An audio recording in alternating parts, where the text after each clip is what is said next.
Praise the Lord. சந்தோஷமா இருக்கீங்களா எல்லாரும்? இது எந்த டைம்ல இருக்கும்? கிறிஸ்மஸ் டைம், அப்படி தானே? பார்க்கவே ரொம்ப அழகாக இருக்குல்ல? நல்லா கொண்டாடினீங்களா கிறிஸ்மஸ்லாம்? ஓகே, இந்த கிறிஸ்மஸ் எல்லாருக்கும் நல்லா போயிருக்கும்னு விசுவாசிக்கிறேன். சப்போஸ் ஒரு வேளை நல்லா போகலை அப்படின்னாலும் கவலைப்படாதீங்க, சரியா? 2026 நம்ம கிறிஸ்மஸ் தான் அது, சரியா? ஆண்டவர் நம்மளை ஆசீர்வதிப்பார். முழு விசுவாசமாக இருங்க. கர்த்தர் 2026 இப்போ நீங்கள் இருக்கிறத பார்க்கிலும் அதிகமாக உங்களை ஆசீர்வதிப்பார், சரியா? அதனால் கவலைப்படாதீங்க. புது ட்ரெஸ் எல்லாம் எடுக்க முடியலை, பிள்ளைங்களுக்கு எடுக்க முடியலை, நல்ல சாப்பாடு செஞ்சு கொடுக்க முடியலை, அதெல்லாம் நினச்சி கவலைப்படாதீங்க. கர்த்தர் உங்களை நிச்சயமாக ஆசீர்வதிப்பார், சரியா? சரி, இன்னைக்கான செய்திக்குள்ளே போயிடலாம். மத்தேயு 1:23 மத்தேயு 1:23 அவன் இதோ ஒரு கன்னிகை கர்ப்பவதியாகி ஒரு குமாரனை பெறுவாள், அவருக்கு இம்மானுவேல் என்று பெயரிடுவார்கள் என்று சொன்னான். இம்மானுவேல் என்பதற்கு தேவன் நம்மோடு இருக்கிறார் என்று அர்த்தமாம். கண்களை மூடி ஜெபிப்போம். மகா பரிசுத்தமுள்ள பிதாவே, இயேசு கிறிஸ்துவின் நாமத்தினால் நம்முடைய சமூகத்துக்கு நேர வரோம்ப்பா. அப்பா, இந்த ஓய்வு நாள்லையும் ஆண்டவரே உம்முடைய வார்த்தையை கேட்கறதுக்காக வந்திருக்கோம். எங்கள் ஆண்டவரே, நீங்கள் எங்களோட பேசுங்க. ஆண்டவரே, எங்கள் வாழ்க்கைக்கு தேவையான உணவை எங்களுக்கு தாங்கப்பா. இந்த சத்தியம் ஆண்டவரே உம்முடைய பிள்ளைகளாகி எங்களுடைய வாழ்க்கையை மாற்றணும். ஆண்டவரே, ஏதோ பிரசங்கத்தை கேட்குறோம் போகிறோன்னு இல்லாமல் ஆண்டவரே உம்முடைய வார்த்தைகள் எங்கள் இருதயத்துக்குள்ளே கிரியை செய்யணும். இன்றிலிருந்து ஆண்டவரே உம்மை பார்க்கும் விதங்கள் ஆண்டவரே நாங்கள் வேற மாதிரி இருக்கணும். ஆண்டவரே, உமது அடியனை மறைத்து ஆண்டவரே நீங்கள் வெளிப்படுங்கப்பா. பேசுகிற ஒரு வார்த்தை கூட என்னுடைய சுய வார்த்தையாக இருக்கக்கூடாது. ஆண்டவரே, என்னுடைய சுய வார்த்தைகள் ஆண்டவரே என்னுடைய மூளையிலிருந்தோ இருதயத்திலேருந்து வரக்கூடாது. என்னுடைய ஆவியிலிருந்து ஆண்டவரே நீங்கள் தான் ஆண்டவரே பேசணும். ஆண்டவரே, நீங்கள் உங்கள் பிள்ளைங்களோட பேசுங்கப்பா. பரிசுத்த ஆவியானவரை முழுவதும் என்னை விட்டு கொடுக்குறேன். ஆண்டவரே, நான் சிறுகனும் நீர் பெருகனும். ஆண்டவரே, இயேசுவின் மூலம் ஜெபிக்கிறேன் என் ஜீவனுள்ள நல்ல பிதாவே. ஆமேன், ஆமேன், ஆமேன். வாசிங்க மத்தேயு 1:23. அவன் இதோ ஒரு கன்னிகை கர்ப்பவதியாகி ஒரு குமாரனை பெறுவாள், அவருக்கு இம்மானுவேல் என்று பெயரிடுவார்கள் என்று சொன்னான். இம்மானுவேல் என்பதற்கு தேவன் நம்மோடு இருக்கிறார் என்று அர்த்தமாம். இம்மானுவேல் என்பதற்கு தேவன் நம்மோடு இருக்கிறார் என்று அர்த்தம். அண்ட சராசரங்களை படைச்ச ஆண்டவர் எங்க இருக்கிறாரா? நம்மோடு கூட இருக்கிறார். நான் பைபிள் காலேஜ் படிக்கும்போது என்னுடைய சாட்சியை சொல்லியிருக்கேன், வேதத்தை அதிக தடவை முடிச்சிருக்கேன். அப்போ எனக்குள்ள ஒரு டவுட் வந்தது.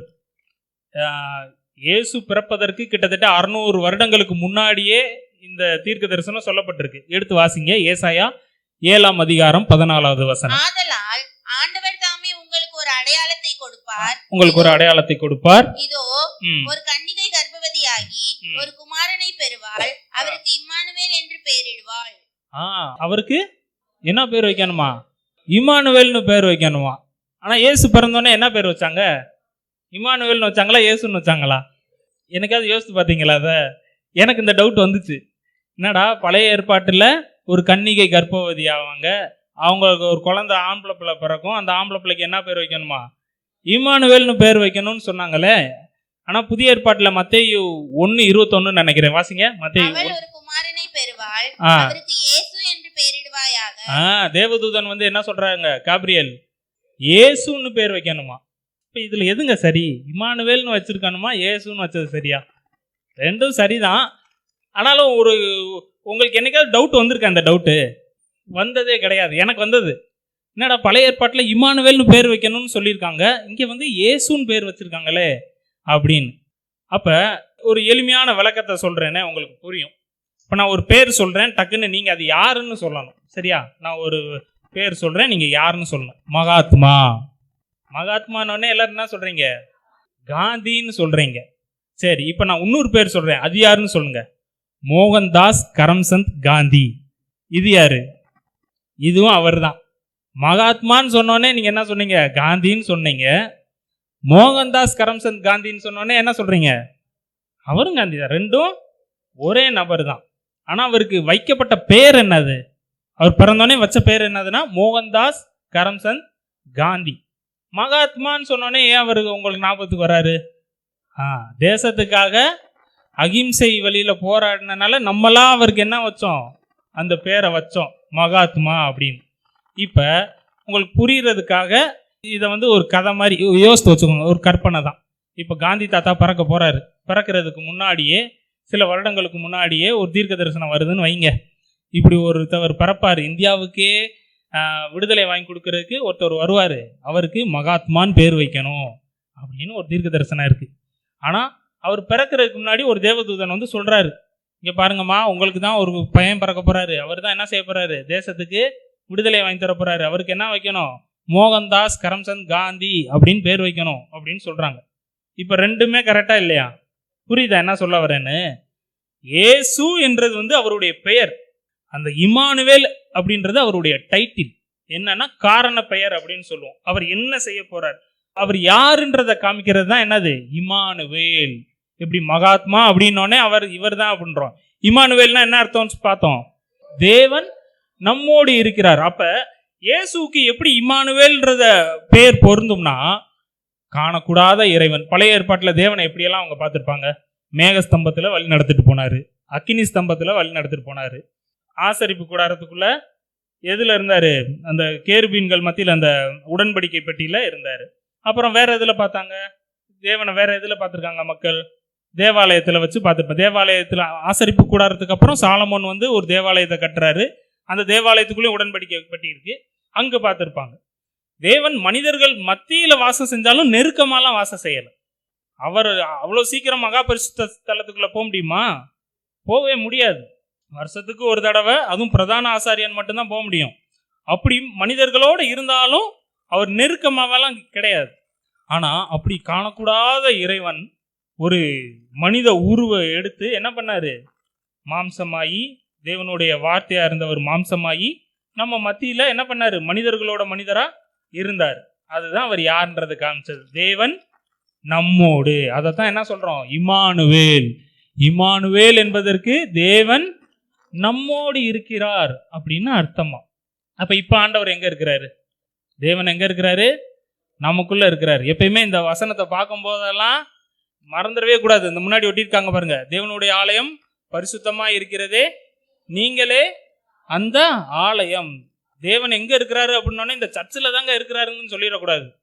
சர்ச்சுக்குள்ளே இப்போ செப்பல்லாம் போட்டு வரக்கூடாது அப்படின்னா என்ன சொல்லுவோம், சர்ச்சுக்குள்ளே தேவன் இருப்பார், நம்ம சர்ச்சுக்குள்ளே பரிசுத்தமான இடம், போட்டு வரக்கூடாது அப்படின்னு சொல்லக்கூடாது. வெளியே அசுத்தமாக இருக்கும், உள்ளே என்ன ஆயிரும், நம்ம கூடி இருக்கிற இடமும் அசுத்தமாயிரும். அந்த ஒரு இதுதானே தவிர தேவன் இங்கே தான் இருக்கிறாருன்னு நம்ம என்ன சொல்லக்கூடாது. தேவன் எங்கே தான் இருக்கிறாரு, நமக்குள்ளே இருக்கிறாரு. நம்ம தான் தேவனுடைய ஆலயம். இப்போ பரிசுத்தமாக வச்சுக்கிற வேண்டியது இந்த பில்டிங்கவா நம்மளவா? நம்மளை தான் என்ன செய்யணும், பரிசுத்தமாக வச்சுக்கணும். இப்போ பாருங்க, தேவன் நம்மோடு இருக்கிறார். இம்மானுவேலா அவர் ஏன் அப்படி இருக்கிறாருன்னா, ஆண்டவருக்கு எப்பயுமே நம்ம கூட இருக்கிறதாங்க ரொம்ப பிடிக்கும். ஏதேன் தோட்டத்திலேருந்து ஆரம்பிப்போமே. ஏதேன் தோட்டத்தில் பாருங்க, மனிதர்களை படைக்கிறாரு, ஆதாமை படைக்கிறாரு, ஏவாளை படைக்கிறாரு, தன்னுடைய சாயல்லையே படைக்கிறாரு. அதாவது நம்முடைய சாயல்னு என்ன சொல்லுவாங்க, அது திரித்துவ தேவனை பற்றி பேசுகிறாங்க. பிதா குமாரன் பரிசுத்த ஆவியாகிய தேவன் அவங்களுடைய சாயலின்படியே என்ன பண்ணுறாங்க, மனிதர்களை படைக்கிறாங்க. படைச்சு என்ன பண்ணுறாரு, தன்னுடைய ஜீவ சுவாசத்தை ஊதுறாரு. ஆதியாகமம் 3வது அதிகாரம் 8வது வசனத்தை படிச்சிங்கன்னா தெரியும். பகலின் குளிர்ச்சியான வேலையில் என்ன பண்ணுறாரு, தோட்டத்தில் உலாவுறாரு. எது, மனிதர்களோட வாசம் பண்ணணும்னு ஆண்டவருக்கு அவ்வளோ பிரியம். இப்படிப்பட்ட மனிதர்கள் என்ன பண்ணிட்டோம், நம்ம பிசாசுடைய வஞ்சகத்தினால பாவத்தில் விழுந்துட்டோம். பாவத்துடைய தன்மை என்னன்னா, அது நம்மளையும் தேவனையும் விட்டு பிரிச்சிருங்க. ஏசாயா 59ஆம் அதிகாரம் 2வது வசனம் யாராவது வாசிங்க. ஏசாயா 59:2. இன்னைக்கு கொஞ்சம் வசனங்கள்லாம் வாசிப்போம், அதனால கொஞ்சம் ரெடியா இருந்துக்கோங்க. ஏசாயா 59:2. உங்கள் அக்கிரமங்களே உங்களுக்கும் உங்கள் தேவனுக்கும் நடுவாக பிரிவினை உண்டாக்குகிறது. உங்கள் பாவங்களே அவர் உங்களுக்கு செவிகொடாதபடிக்கு அவருடைய முகத்தை உங்களுக்கு மறைக்கிறது. அப்ப பாத்தீங்களா, நம்முடைய பாவங்களும் நம்முடைய அக்கிரமங்களும் தான் என்ன செய்யுது, தேவனுக்கும் நமக்கும் நடுவா பிரிவினையை உண்டாக்குது. அவருடைய முகத்தை நமக்கு மறைக்கிறது எது, நம்ம செஞ்ச பாவங்களும் நம்முடைய அக்கிரமங்களும் தான். இப்ப பாவம் வந்தோடனே நமக்கும் தேவனுக்கும் இருக்கிற அந்த இடைவெளி அதிகமாயிருச்சு.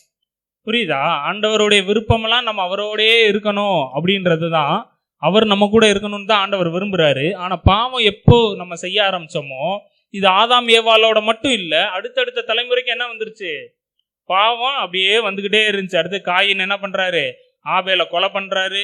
அப்படியே பார்த்தீங்கன்னா அவங்க தலைமுறையாக என்ன வந்துருச்சு, பாவம் இன்னைக்கு வரைக்கும் வந்துக்கிட்டே தான் இருக்கு. இதுதான் நம்மளை தேவனை விட்டு பிரிச்சது. ஆனா தேவனுக்கு மனிதர்களோட வாசம் பண்ணணும்னு ஒரு ஆசை இருந்தது.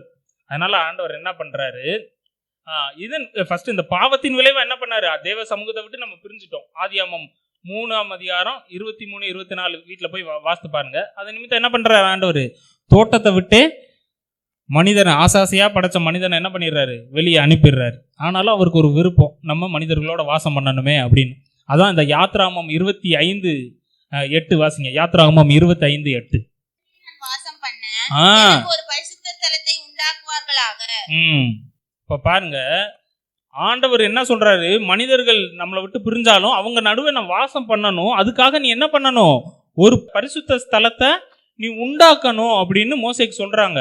ஆசரிப்பு கூடாரத்தை நீ கட்டணும். இப்போ தேவாலயம் இருக்கு இல்லையா, இன்னைக்கு சர்ச்சில் இருக்கோம் இல்லையா, அது மாதிரி அன்னைக்கு ஆசரிப்பு கூடாரம் மட்டும்தான், அந்த ஒரே ஒரு ஆசரிப்பு கூடாரம் மட்டும்தான். அப்படி ஒரு ஆசரிப்பு கூடாரத்தை கட்டணும். வெளியே பிரகாரம் இருக்கும், உள்ள பரிசுத்த ஸ்தலம் இருக்கும், அதையும் தாண்டி மகா பரிசுத்த ஸ்தலம் இருக்கும். அங்கே தான் என்ன இருக்கும், உடன்படிக்கை பெட்டி இருக்கும். அந்த பெட்டிக்கு மேலே பார்த்தீங்கன்னா, அந்த இமேஜ் போடுங்களேன், அந்த பெட்டிக்கு மேலே பார்த்தீங்கன்னா ஒரு 2 கேருபீன்கள் இருக்கும். அந்த தெரியுது பார்த்தீங்க இல்லையா, அதன் மத்தியில் தான் ஆண்டவர் இருந்து பேசுவாங்க. தேவ பிரசன்னம் நிறைஞ்சு இருக்கும் அந்த உடன்படிக்கை பெட்டியில். ஸோ அப்போ என்ன பண்ணுறாரு ஆண்டவர், நம்ம மத்தியில் வாசம் பண்ணணுன்றதுக்காக என்ன பண்ணாரு, ஆசரிப்பு கூடாரத்தை கட்ட சொல்கிறாங்க. சரி, ஆசரிப்பு கூடாரம் கட்டினதுக்கு அப்புறம் என்னாச்சு, தாவீது வராரு. தாவீதுக்கு ஒரு ஆசை வருது, ஆண்டவரே உமக்கு நான் ஒரு ஆலயத்தை கட்டணும் அப்படின்னு. ஆனாலும் ஆண்டவர் என்ன சொல்கிறார், நீ நிறைய போர் செஞ்சுட்ட, ரத்தம் சிந்திட்ட, அதனால நீ கட்ட மாட்ட, உன் பிள்ளை கட்டுவான் அப்படின்னோடனே யார் கட்டுறது, சாலமோன் ராஜா பெரிய தேவாலயத்தை கட்டுறாரு. தேவாலயத்திலையும் ஆண்டவர் என்ன பண்றாரு, வாசம் பண்ணி என்ன பண்றாரு, உடன்படிக்கை பெட்டியில் அவருடைய பிரசன்னத்தை காமிக்கிறாரு. ஜனங்க வருவாங்க. அப்படி இருக்கும் பொழுது சாதாரண மனிதர்கள்லாம் அதெல்லாம் பார்க்கவே முடியாது, உள்ள போய் என்ன பண்ண முடியாது, பார்க்கவே முடியாது. பிரதான ஆசாரியன் வருஷத்துக்கு ஒரு தடவை மட்டும்தான் போக முடியும். லேவியராகமம் 16ஆம் அதிகாரம் 2வது வசனத்தை ஒருத்தவங்க வாசிங்க. எபிரேயர் 9ஆம் அதிகாரம் 7வது வசனத்தை ஒருத்தவங்க வாசிங்க. லேவியராகமம் 16:2, எபிரேயர் 9:7. கிருபாசனத்தின் மேல் ஒரு மேகத்தில் நான் காணப்படுவேன். கிருபாசனம்னா வேற ஒன்றும் இல்லை, அந்த மேல 2 கேருபீன்கள் இருந்துச்சு இல்லையா, அந்த இதுதான் கிருபாசனத்தின் மேல் ஒரு மேகத்தில் நான் காணப்படுவேன். ஆதலால் உன் சகோதரனாகிய ஆரோன் சாகாதபடிக்கு பரிசுத்த ஸ்தலத்திலே திரைக்கு உட்புறத்தில் இருக்கிற பெட்டியின் மேலுள்ள கிருபாசன மூடிக்கு முன்பாக சகல வேளையிலும் வர வேண்டாம் என்று அவனுக்கு சொல். பாருங்க, பிரதான ஆசாரியன் ஆரோனுக்கே என்னது, பொழுதனைக்கும் போயிட்டு வரக்கூடாது, அவன் செத்துடக்கூடாதுன்றதுக்காண்டி பரிசுத்த ஸ்தலத்துக்கு கீழே ஒரு திரை இருக்கும். அந்த திரைக்கு அங்கிட்டு மகா பரிசுத்த ஸ்தலம், அங்கதான் என்ன இருக்கும், இந்த உடன்படிக்கை பெட்டி இருக்கும். எபிரேயர் 9:7 வாசிங்க. 2ஆம் கூடாரம்னா வேற ஒன்றும் இல்லை, அந்த மகா பரிசுத்த ஸ்தலம் இருக்கு இல்லையா, உள்புறமா இருக்கிற அங்க யார், பிரதான ஆசாரியன் வருஷத்துக்கு ஒரு தரம் மட்டும்தான் போக முடியும். அப்படிப்பட்ட தேவன் நம்ம மத்தியில வாசம் பண்ணினாலும் நம்மளால என்ன செய்ய முடியல, தேவனோட கிட்டி சேர முடியாத ஒரு நிலை தான் இருந்தது. ஆனா ஆண்டவருக்கு அதுலயும் விருப்பம் இருக்குமா, இருக்காது. இப்ப ஏற்கனவே பாவம்ன்றது நம்மளை என்ன செஞ்சிருச்சு, தேவனையும் நம்மையும் விட்டு பிரிச்சிருச்சு. ஆண்டவர் இப்படிப்பட்ட ஒரு இதுல இருந்தாலும் அந்த பாவத்துக்கு ஒரு நிவாரணம், பாவத்துக்கு மன்னிப்பு வேணும் இல்லையா, அதுக்கு என்ன பண்றாருன்னா ஒரு சிஸ்டத்தை கொண்டு வராரு. அதான் பலிகள் செலுத்துறது. பலிகள் செலுத்துறதுன்னா என்னது, அவங்கவுங்க வசதிக்கு ஏற்ற மாதிரி ஒருத்தவங்க என்ன பண்ணுவாங்க, பெரிய காளமாடை கொண்டு வருவாங்க, சிலர் என்ன பண்ணுவாங்க ஆட்டுக்கடாவை கொண்டு வருவாங்க, சிலர் புறா குஞ்சை கொண்டு வருவாங்க. இவங்க என்ன பண்ணனா அவங்கவுங்க வசதிக்கு ஏற்ற மாதிரி, இப்போ நான் ஒரு பெரிய அந்தஸ்து மிக ஒரு ராஜாக்கு ஈக்குவலாக ஒரு பிரபுவாக இருக்கேன்னு வைங்க, நான் என்ன பண்ணுவேன், ஒரு பாவத்தை செஞ்சுட்டேன்னா டக்குன்னு ஒரு காளையை கொண்டு வந்து தலை மேலே கை வச்சு இந்த பாவத்தெல்லாம் நான் செஞ்சேங்க அப்படின்னு அறிக்கை பண்ணி என்ன பண்ணிடுறேன், நான் செஞ்ச பாவத்தை அந்த மிருகத்தின் மேலே ஏற்றிடுறேன். ஒரு பாவமும் செய்யாத அந்த மிருகம் என்ன பண்ணுது, எனக்காக என்னுடைய தண்டனைகளை அது ஏற்றுக்குது. அதை என்ன பண்ணுறோம், தேவ சமூகத்தில் பலி செலுத்துகிறோம். சர்வாங்க தகன பலியா, பாவ நிவாரண பலியா, குற்ற நிவாரண பலியா என்ன பண்ணுறாங்க, அதை வெட்டிடுறாங்க. இப்போ என்னுடைய பாவம் என்ன பண்ணிருச்சு, மன்னிக்கப்பட்டுருச்சு. இப்போ நாளைக்கு வரேன், நாளைக்கு நான் என்ன பண்ணுறேன், அதே மாதிரி ஒரு பாவத்தை செய்கிறேன். என்ன பண்ணணும், மறுபடியும் நான் ஒரு காளையை கொண்டு வந்து தலையில் கையை வச்சு நான் என்ன பண்ணுறேன், பாவத்தெல்லாம் சொல்லி அதை பலி கொடுக்குறேன். இப்போ மனிதன் எனக்கு ஒரு உணர்வு வேணும் இல்லையா, இப்போ நான் செஞ்ச பாவத்துக்கு ஒரு பாவம் செய்யாத அந்த விலங்கு என்ன பண்ணுது, தண்டிக்கப்படுது. காட் என்ன நினச்சிருப்பாரு, இவனுக்கு இதுலையாவது ஒரு இறக்க குணம் வந்துடும் நினச்சிருப்பார் இல்லையா, நான் செய்யாத ஒரு தப்புக்கு ஒரு புறா குஞ்சு போய் சாகுதே அப்படின்னு ஒரு இறக்க குணம் இருக்கணும் இல்லையா. இப்படியாவது பாவத்தை விட்டுருவியான்னு பார்த்தா மனுஷன் என்ன செய்யலை, அதையும் செய்யலை. அதுக்கு பதிலாக நம்ம என்ன பண்ணிட்டோம், நாளைக்கு செய்ய போற பாவத்துக்கு இன்னைக்கே ஒரு காளையை கொண்டு வந்து வாங்கி வச்சுக்கிட்டு ரெடியா இருந்துட்டு பாவத்தை செஞ்சுட்டு என்ன பண்ணிடுறது, மன்னிப்பை கேட்டுடுறது, ஆண்டவர் மன்னிச்சிருவாரு அப்படின்னு. இப்படிதான் போயிட்டு இருக்க சூழ்நிலையில இந்த காளை வெள்ளாட்டுக்கடா, எபிரேயர் 10:1 படிக்கலாம். காளை வெள்ளாட்டுக்கடா இவைகளுடைய ரத்தம் பாவங்களை நிவர்த்தி செய்யவே இல்லை. ஆனா வேற வழியும் கிடையாது. பாவம் செய்கிற ஆத்துமா சாகும், பாவத்துக்கு தண்டனை இருக்கு. பாவம் செஞ்சாலே மரணம் தான், பாவத்தின் சம்பளம் மரணம். ஆனா அந்த பாவம் மன்னிக்கப்படணும்னா என்ன செய்யணும்? ரத்தம் சிந்துதல் இல்லாமல் பாவ மன்னிப்பு கிடையாது, ரத்தம் சிந்தித்தான் ஆகணும். அப்ப மிருகத்தையும் பலி செலுத்த முடியல, ஏன்னா காளை வெள்ளாட்டுக்கடா இவங்களுடைய ரத்தம் முழுசா பாவத்தை நிவர்த்தி அதால செய்யவே முடியல. அப்ப தேவன் என்ன பண்றாரு, ஒரு திட்டத்தை கொண்டு வர்றாரு. யாரு? யோவான் 3:16 படிக்கிறோம் இல்லையா? தேவன் தன்னுடைய ஒரே பேரான குமாரனை விசுவாசிக்கிறவன் எவனோ அவன் கெட்டு போகாமல் நித்திய ஜீவனை அடையும்படிக்கு அவரை தந்தருளி இவ்வளவாய் உலகத்தில் அன்பு கூர்ந்தார். அப்ப என்ன பண்றாரு ஆண்டவர்? அடுத்த பிளானை கொண்டு போறாரு, அடுத்த கட்டத்துக்கு. மனுஷங்க நம்ம மேல வச்ச அன்புக்கு ஆண்டவர் என்ன பண்றாரு, தன்னுடைய சொந்த குமாரனவே நமக்காக என்ன பண்ணிட்டாரு, ஒப்பு கொடுத்துட்டார். இப்ப அவரு தான் பிறந்து வரணும். அதுக்கு தான் தீர்க்க தரிசனம். அவர் பிறக்கிறதுக்கு 600 வருடங்களுக்கு முன்னாடியே ஏசாயா மூலமா தீர்க்க தரிசனம் சொல்லப்படுது. இதோ ஒரு கன்னிகை கர்ப்பவதியாகி ஒரு குமாரனை பெறுவாள், அவருக்கு இம்மானுவேல் என்று பெயரிடுங்கள். இம்மானுவேல் என்பதற்கு தேவன் நம்மோடு இருக்கிறார் என்று அர்த்தமாம். இப்பதான் என்ன பண்றாரு தேவன், என்ன பண்றாரு, தன்னுடைய சொந்த குமாரனை இந்த பூமிக்கு அனுப்புறாரு. தேவாதி தேவன், தேவனுக்கு ஈக்குவலா இருக்கிறதா அவரு கொள்ளையாடின பொருளை எண்ணாம தன்னை தாழ்த்தி, தேவனுக்கு முன்பாக தன்னை தாழ்த்தி என்ன பண்றாரு, மனுஷ உருவத்தை எடுத்து வராரு. அதுக்கு தான் அந்த பேருக்கு அர்த்தம். தேவன் நம்மோடு இருக்கிறார், மனிதர்களோடு மனிதரா அவர் வாசம் பண்ணினார். அதை சொல்றதுக்கு தான் ஆண்டவர் என்ன பண்றாரு, அந்த பேரவே அவருக்கு அந்த டைட்டில் கொடுக்குறாரு இயேசுவுக்கு. இப்ப இயேசு வராரு, உங்களை போல என்ன போல தான் பிறந்தாரு, வளர்ந்தாரு, சாப்பிட்டாரு, விளாண்டாரு, கிரிக்கெட் விளாண்டாரு, அவங்க நாட்டில் என்ன விளாட்டோ அந்த விளாட்டெல்லாம் விளாண்டுருப்பாரு, எல்லாத்தையும் செஞ்சாரு. நீங்களும் நானும் செஞ்ச ஒரு விஷயத்த இயேசு செய்யலை. என்னது? பாவம். பாவம் மட்டும் என்ன செய்யலை, இயேசு செய்யலை. மித்தபடி நம்மளை போல தான் பாடுள்ள மனுஷனா இருந்தாரு, வேலை செஞ்சாரு. அவருக்கும் வேர்த்திருக்கும், பசிச்சிருக்கு, பைபிள்ல இருக்கு இல்லையா, அவருக்கு வேர்த்தது பசிச்சது, அவருக்கும் என்ன பண்ணது, அழுக வந்துச்சு, எல்லா ஃபீலிங்ஸ் நம்மளை மாதிரி அப்படியே தான் இருந்தார். ஒரு மனுஷன் என்ன எப்படி இருப்பானோ எல்லாத்தையும் செஞ்சாரு. நீங்களும் நானும் செஞ்ச பாவத்தை மட்டும் என்ன செய்யலை, இயேசு செய்யவே கிடையாது. அதான் பார்க்குறோம். யோவான் 1:14 படிக்கலாம். அந்த வார்த்தை என்னாச்சு, மாம்சமா மாறி நம்மளோட ஆண்டவர் என்ன பண்ணாரு, வாசம் பண்ணினார். தேவ திட்டத்தின்படி ஆண்டவர் என்ன பண்றாரு, ஆண்டவராகிய இயேசு கிறிஸ்து உங்களுக்காக எனக்காக நீங்களும் நானும் செஞ்ச பாவத்துக்காக சிலுவையில தன்னுடைய உயிரவே கொடுத்தார். இப்போ ஒரு 40 நாள் போகுது சீஷர்களோட. உயிர் தெழுந்ததுக்கு அப்புறம் என்ன பண்றாரு, ஒரு 40 நாள் சீஷர்களுக்கெல்லாம் காணப்படுறாரு. இப்ப பரமேறி போறாரு. எல்லா சீஷர்களுடைய கண்களுக்கு முன்பாக என்ன பண்றாரு, பரமேறி போறாரு. எப்ப? இறந்ததுல இருந்து 40 நாள் கூட இருக்கிறாரு. நல்லா ஞாபகம் வச்சுக்கோங்க, 40 நாள் கூட இருந்துட்டு அப்புறம் பரமேறுறாரு. பரமேறும்போது சொல்றாரு, இதோ உலகத்தின் முடிவு பரியந்தம் சகல நாட்களிலும் நான் உங்களோட கூட இருக்கிறேன். எப்படி இருப்பாரு, கூட இருக்கிறேன்ட்டார்ல, எப்படி இருப்பாரு? அப்ப இவங்க இந்த சீஷர்கள்லாம் போய் என்ன பண்றாங்க, அங்கிட்டு ஒரு 10 நாள் காத்திருக்கிறாங்க. எத்தனை நாள்? 10 நாள். இப்ப இயேசு உயிர் தெழுந்ததுல இருந்து எத்தனை நாள் மொத்தம்? 50 நாள். 50வது நாளை தான் என்ன சொல்றோம், பெந்தேகோஸ்தே நாள் அப்படின்னு சொல்றோம். இந்த பெந்தேகோஸ்தே நாள்ல பாத்தீங்கன்னா இயேசு உயிரோட இருக்கும் பொழுதே, அதாவது உயிரோட மீன்ஸ் அவர் பூமியில மனிதனாக உயிரோட இருக்கும் பொழுதே என்ன பண்ணாரு, சீஷர்களுக்கு சொல்லி கொடுத்துட்டு போனார். யோவான் 14:16-17 வாசிங்க. யோவான் 14:16-17 வேண்டிக் கொள்ளுவேன், அப்பொழுது என்னென்றைக்கும் உங்களுடனே கூட இருக்கும்படிக்கு சத்திய ஆவியாகிய வேறொரு தேற்றவாளனை அவர் உங்களுக்கு தந்தருளுவார்.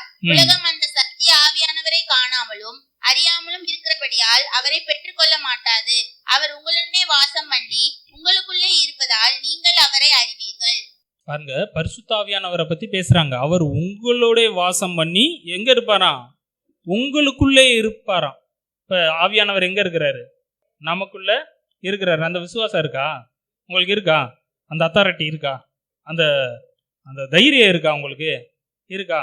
இப்போ ஒரு பேய் பிடிச்ச மனுஷனை கூட்டு வந்தா விரட்டிடுவீங்களா? சும்மா சொல்லுங்க, தைரியமா சொல்லணும், விரட்டுவேன்னு சொல்லணும். நம்ம மேல நம்ம பலவீனமான பாத்திரம் தான்.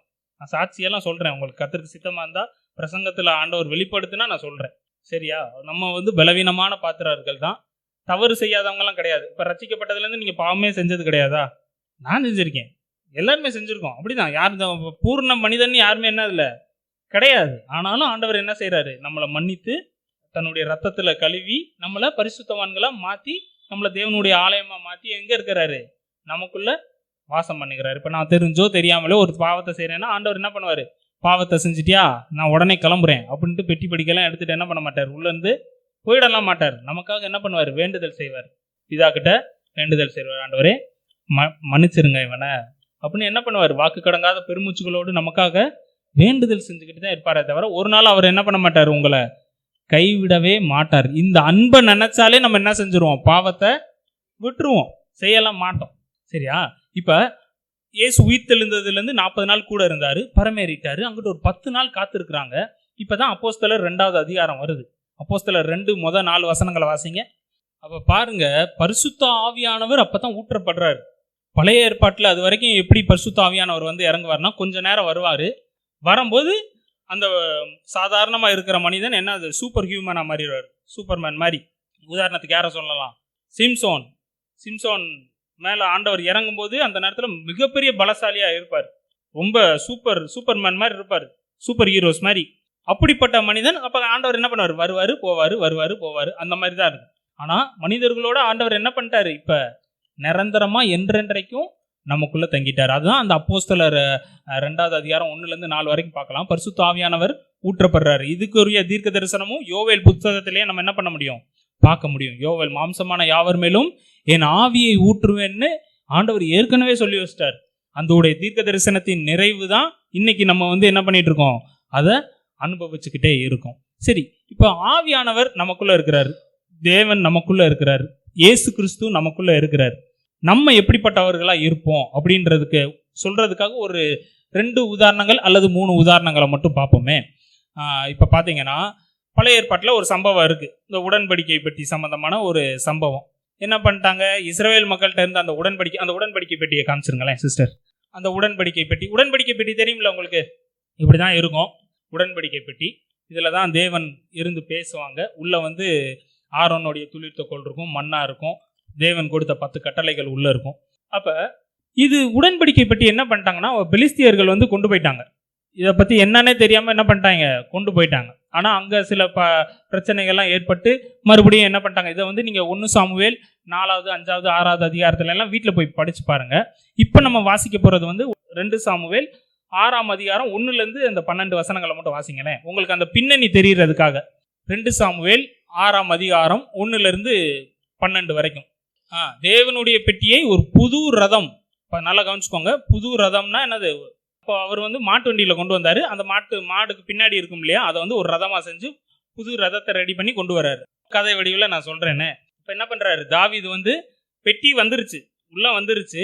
இப்போ பெட்டியை வந்து யார் வீட்டில் இருக்குன்னா அந்த ஊசா அப்படின்னு இருந்தார் இல்லையா, அவருடைய தகப்பன் வீட்டில் தான் இருந்தது. இப்போ அங்கேருந்து கொண்டு வராங்க. எப்படி, நல்ல மாட்டு வண்டி, அதாவது மாட்டு வண்டின்னு நம்ம சொல்லுவோம், மாடு முன்னாடி இருந்தாலும் என்னது பின்னாடி ஒரு பெரிய புது ரதத்தை செஞ்சு என்ன பண்ணுறாரு, புது ரதத்து மேலே உடன்படிக்கை பெட்டியை வச்சு பயபக்தியாக வச்சு என்ன பண்ணுறாங்க, நல்லா மியூசிக்கெல்லாம் வாசித்துட்டு வராங்க. இந்த மியூசிக் வாசிக்க என்ன ஆகுது, மாடு மிரண்டு போச்சு. டம்முன்னு வேட்டு போட்டாலே நம்ம இதெல்லாம் பண்ணும் இல்லையா, அது மாதிரி அத்தனை 1000 பேர், கிட்டத்தட்ட எத்தனை பேரை கூட்டு போனாரு, 30,000 பேரை கூட்டு போறாரு. அதில் எத்தனை பேர் மியூசிக் வாச்சு ஆரவாரிக்கும் போது மாடு என்ன பண்ணிருச்சு, மிரண்டோன்னே என்ன பண்ணிருச்சு, அந்த ரதம் குலுங்க ஆரம்பிச்சோடனே பெட்டி அப்படியே லைட்டா சாய்ஞ்சோடனே ஊசா அவர் வீட்டில் தான் இருந்துச்சு ஏற்கனவே பெட்டி. இப்போ ஊசா என்ன பண்றாரு, ஐயோ பெட்டி கீழே விழுகுதே அப்படின்னு போய் என்ன பண்ணிட்டாரு, பெட்டியை தாங்கி பிடிச்சோடனே கர்த்தருக்கு கோபம் வந்து என்ன பண்ணிட்டாரு, அவரை சாகடிச்சிட்டார். இதுல ஏதாவது தவறு இருக்கா, ஊசா செஞ்சது சரியா தவறா, நீங்க சொல்லுங்க பார்ப்போம். ஊசா செஞ்சது சரியா தவறா, ஐயோ தேவனுடைய பெட்டி கீழே உழப்போதே அப்படின்னு என்ன பண்ணாரு, நம்ம பார்வையில் அதுதானே கேள்வி வருமா இல்லையா, ஊசா என்னப்பா தப்பு செஞ்சாரு, பெட்டி அதுவும் உடன்படிக்கை பெட்டி எவ்வளவு பயபக்திக்குரியது, புது ரதத்துல எல்லாம் செஞ்சு கொண்டு வரோம், அது கீழே விழுகும் போது என்ன பண்ணாரு, தாங்கித்தானே பிடிச்சாரு, அதுக்கு போய் தேவன் ஏன் கோவப்பட்டாருன்னு நமக்கு ஒரு கேள்வி வரும். அப்படித்தானே சொல்ல, என்னன்னா உடன்படிக்கை பெட்டியே இப்படிலாம் கொண்டு வரவே கூடாது. ஆண்டவரே என்ன பண்றாரு, ஏன்னா அவர் பரிசுத்தமுள்ள தேவன் இல்லையா, அவரே வந்து அந்த அவருடைய பிரசன்னத்தை அங்க வச்சிருக்கும் பொழுது அந்த பெட்டி ரொம்ப பரிசுத்தமா இருக்கும். அதை சாதாரண மனிதர்கள்லாம், ஏன் லேவியர்களே, எல்லா லேவியர்கள்லாம் என்ன பண்ண முடியாது, தொட்டு தூக்க முடியாது. ஆண்டவரே ஒரு குரூப் வச்சிருந்தார், 3 பிரிச்சு வச்சிருந்தார், இவங்க தான் அதை செய்யணும், ஆசாரியர்கள் தான் இந்த வேலையை செய்யணும்னு. அப்போ உடன்படிக்கை பெட்டி, அந்த உடன்படிக்கை பெட்டியை காமிங்க சிஸ்டர். அந்த உடன்படிக்கை பெட்டியை பார்த்தீங்கன்னா பெட்டி இருக்கும், பெட்டிக்கு முன்னாடி பின்னாடி என்ன இருக்கும், அந்த தண்டு இருக்கும், அந்த இருக்கு பார்த்தீங்களா, முன்னாடி நீட்டிட்டு இருக்கு பாருங்க, முன்னாடியும் பின்னாடியும். அதை பிடிச்சி என்ன பண்ணணும், தோளில் வச்சு தான் என்ன பண்ணணும், சுமக்கணும். இதுதான் ஆண்டவர் சொல்லி கொடுத்த முறை. உடன்படிக்கை பெட்டியை இப்படி தான் தூக்கணும். ஆனால் தாவீது ராஜா என்ன பண்ணாரு, ரொம்ப கனப்படுத்துறதா நினச்சிட்டு ஒரு புது ரதத்தை ரெடி பண்ணி புது ரதத்து மேலே வச்சு கொண்டு வந்துட்டார். இது ஆண்டவர் சொன்னதுக்கு முரண்பாடானது, அப்படி தானே? இப்படி தான் செய்யணும்னு ஆண்டவர் சொல்லியிருந்தா நம்மளாம் நினச்சிக்கிற கூடாது, ஆண்டவருக்கு இதை காட்டிலையும் நம்ம பெஸ்ட்டாக செய்வோம் அப்படின்னு நம்ம நினச்சிக்கிட்டு செய்கிறோம் இல்லையா? சம்டைம்ஸ் ஆண்டவருடைய சித்தத்துக்கு அது என்ன பண்ணுது, முரண்பாடாக இருக்குது. ஏற்கனவே ஆண்டவருக்கு அது ஒரு கோபம். ஏன்னா எப்படி தூக்கிட்டு வரணுமோ அப்படி தான் தூக்கிட்டு வரணும். அப்படி தூக்காமல் என்ன பண்ணாங்க, மாட்டு வண்டியில் வச்சு கொண்டு வராங்க. இதில் ஊசா என்ன பண்ணிட்டாரு, துணிஞ்சு போய் என்ன பண்ணிட்டாரு, அதை போய் பிடிச்சிட்டாரு. ஏதோ சாதாரண பெட்டியை பிடிக்கிற மாதிரி என்ன பண்ணிட்டாரு, பிடிச்சோன்னா தான் தேவனுக்கு கோபம் உண்டது. இப்போ புரியுதா? இப்போ ஊசாவை ஏன் ஆண்டவர் அடிச்சாருன்றது தெரியுமா? சரி, இப்போ இது ஓகே. இப்போ தாவீதுக்கு ஒரு பயம் வந்துருச்சு. இப்படி இருந்தால் நான் எப்படி எருசலேமுக்குள்ளே நான் எப்படி என்ன பண்ண முடியும், பெட்டியை கொண்டு போகிறது அப்படின்ட்டு பயந்துட்டு என்ன பண்ணுறாரு, அங்கேயே சுற்றி பார்க்குறாரு. பார்த்தா பக்கத்தில் கித்தியன் ஆகிய ஓபேத் ஏதோம் வீடு இருக்குது. இப்போ ஓபேத் ஏதோம் வீட்டுக்குள்ள சரி ஒன்றும் செய்ய வேணாம், என்ன பண்ணுவோம், பெட்டி எடுத்துகிட்டு போய் பத்திரமா அங்கே வச்சுருவோம். தாவீதுக்கு பார்த்தீங்களா, ஏற்கனவே இப்போ தான் ஒரு உயிர் போயிருக்கு. அவர் வேற ஏதாவது ஐடியா பண்ணாமல் ஆனால் என்ன பண்ணார், போய் ஓபேத் ஏதோம் வீட்டில் போய் வச்சிட்டார். 11-12 வசனங்களை மட்டும் வாசிங்க. ஓபேத் ஏதோமுடைய வீட்டில் பெட்டி எத்தனை நாள் இருந்துச்சு, 3 மாதம் தான். எத்தனை நாள், 3 மாதம் தான் இருந்தது. 3 மாதம் இருந்ததுக்கு ஆண்டவர் என்ன ஆசீர்வாதத்தை கொடுத்தாரு, எல்லாத்தையும் என்ன பண்ணிட்டாரு, ஓபேத் ஏதோமுடைய வீட்டவே ஆசீர்வதிச்சாரு. கர்த்தருடைய பெட்டி நிமித்தம் 12வது வசனத்தில் ஃபர்ஸ்ட் வாக்கியத்தை போடுங்க. தேவனுடைய பெட்டிய நிமித்தம் கர்த்தர் ஓபேத் ஏதோமின் வீட்டையும் அவனுக்கு உண்டான எல்லாவற்றையும் ஆசீர்வதித்தார்.